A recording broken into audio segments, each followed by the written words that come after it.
Good morning, everyone. Mr. Mark here again.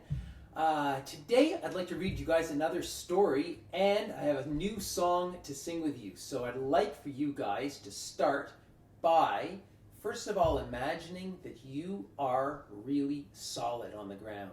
And you know, in the spring, there's flowers that come up through the ground, and then they bud, and then bees come and they pollinate them, and then little seeds come out of those flowers, and those seeds, they drop to the ground. So I want you guys, we're going to do a spring imagination breathing exercise, okay? So what you're going to do is you're going to sit super solid. You're going to use your imagination that a flower is growing up out of the ground, and then it opens up, and then a bee is going to come and pollinate it, and as you breathe out, the seeds are going to fall to the ground, okay? So let's use our imagination. 3, 2, 1. Breathe in nice and slowly as the flower grows up, and then the bee comes and pollinates, and breathe out really slowly as the seeds fall in slow motion to the ground. Good, let's try it again, okay? Breathing in. Flower comes up, and then it opens, and then the seeds fall down to the ground nice and slowly. Good work, and we'll do it one more time, okay? Breathing in, flower opens, and then breathe out as the seeds fall to the ground. Great work. Now I have a favorite story of mine to read again to you today. This is a story about an older woman who made the world a more beautiful place. And maybe I read this to some of you guys last year, but again, this is a great springtime story. So I'm just going to grab the book, and I'll be back in a second, okay? So the book is called Miss Rumphius, and it's a story by Barbara Cooney. And I think it's based on a true story, this book. So pay close attention. As the story starts off, the Lupin Lady lives in a small house overlooking the sea, and in between the rocks around her house grow blue and purple and rose-colored flowers. The Lupin Lady is little and old, but she has not always been that way. She's my great aunt, and she told me so. Well, once upon a time, there was a little girl named Alice who lived in a city overlooking the sea. And from the stoop, she could see the wharves and the buildings and the tall masts of ships. Many years ago, her grandfather had come to America on a large sailing ship. Now he worked in the shop at the bottom of the house, making figureheads for the prows of ships and carving Indians out of wood to put in front of cigar stores. For Alice's grandfather was an artist. He painted pictures too, of sailing ships and faraway places across the sea, and when he was very busy, Alice helped him put the skies in his paintings. And you can see here, she's painting some skies. Well, in the evening, Alice sat on her grandfather's knee and listened to him tell stories of faraway places. When he had finished, Alice would say, "When I grow up, I too will go to faraway places. And when I grow old, I too will live by the sea." Her grandfather said, "That's all very well, little Alice, but there is a third thing that you must do." "What's that?" asked Alice. "You must do something to make the world a more beautiful place." "All right," said Alice, but she did not know yet what that might be. In the meantime, Alice got up and washed her face and ate porridge for breakfast, and she'd go to school, and she'd come home, and she'd do her homework, and eventually Alice was all grown up. Then my great aunt Alice set out to do the 3 things that she said she would do to her grandfather. She left home and went to live in a faraway city, far away from the salt air and the sea, and there she worked in a library, dusting off books and keeping them from getting mixed up and helping people find the books they wanted. Some of the books told her about faraway places, and people called her Miss Rumphius now. Sometimes she went to the conservatory in the middle of the park, and when she stepped inside on a wintry day, the warm, moist air wrapped itself around her, and the sweet smell of jasmine filled her nose.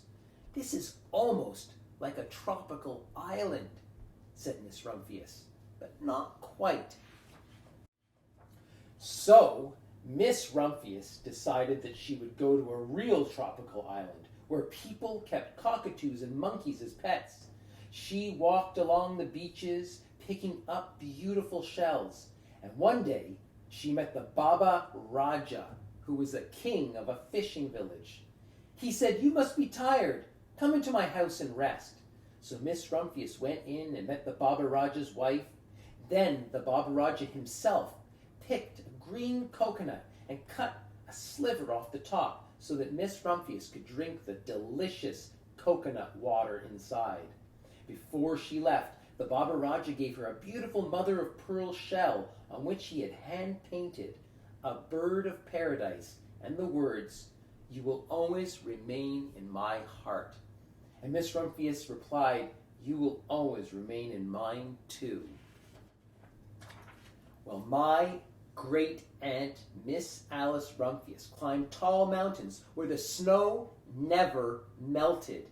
She went through jungles and across deserts. She saw lions playing and kangaroos jumping, and everywhere she made friends she would never forget.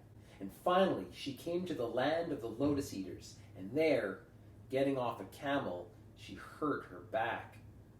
"What a foolish thing to do," said Miss Rumphius. "Well, I've certainly seen faraway places. Maybe it's time for me to find my place by the sea."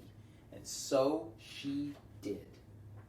Well, from the porch of her new little house, Miss Rumphius watched the sun come up in the morning and watched it cross the sky and sparkle on the water. And in the evening, she would see it set in beautiful, beautiful colors of orange and red and purple. She started a little garden among the rocks that surrounded her house, and she planted a few seeds in the stony ground. Miss Rumphius was almost perfectly happy. "But there's still one thing I have to do," she said. "I have to do something to make the world more beautiful." "But what? The world is pretty nice," she thought as she looked out over the ocean. Well, the next spring, Miss Rumphius was not very well. Her back was hurting her, and she had to stay in bed most of the time.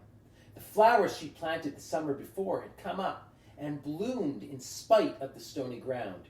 She could see them from her bedroom window, blue and purple and rose-colored. "Lupins," said Miss Rumphius. "I've always loved lupins the best. I wish I could plant more seeds this summer so that I could still have more flowers next year." But she was not able to because her back was still hurting. Well, after a hard winter, spring came, and Miss Rumphius was feeling much better.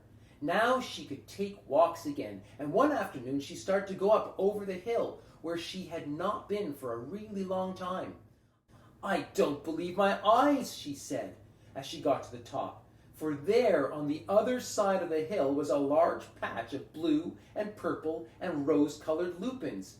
"It was the wind," she said as she knelt in delight. "It was the wind that brought the seeds from the garden here. And the birds must have helped too."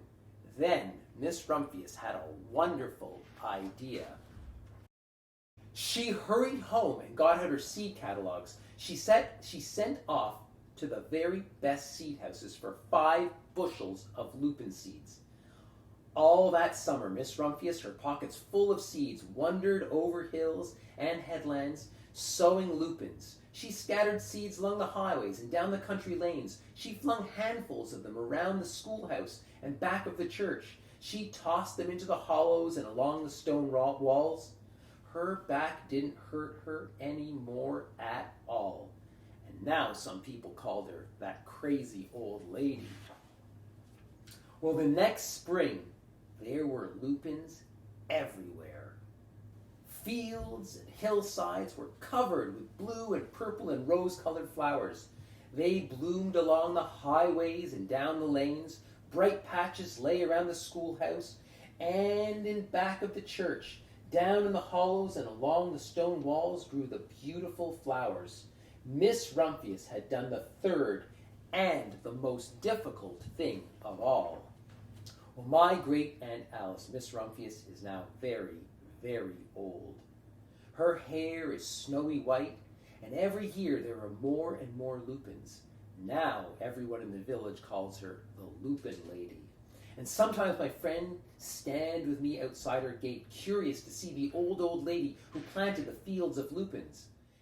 And when she invites us in, they come slowly. They think that she must be the oldest woman in the world. Often, she tells us stories of far, far away places. And I say, when I grow up, I too will go to faraway places. And when I grow old, I too will come and home to live by the sea. And my great Aunt Alice tells me, that's all very well, little Alice, but there is a third thing that you must do. What's that? I ask. You must do something to make the world more beautiful.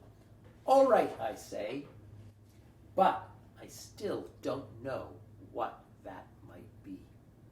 The end. So I want you guys to think about something that you can do to make the world a more beautiful place too. So in the spring now, it's a great time to plant flowers. I see that a lot of people have drawn beautiful rainbows and put those in their windows of their houses, which is also making the world more beautiful. So when people go out for walks, they see them and they feel inspired. So that's a really, really great thing to do. So I want you guys to think with your family, what can you do to make the world a more beautiful place? So I have something that I'd like to do to make the world a more beautiful place, and that's sing a new song with you, okay? So the song is about teaching people to sing. For the song, go to the link in the description below. I'll see you soon.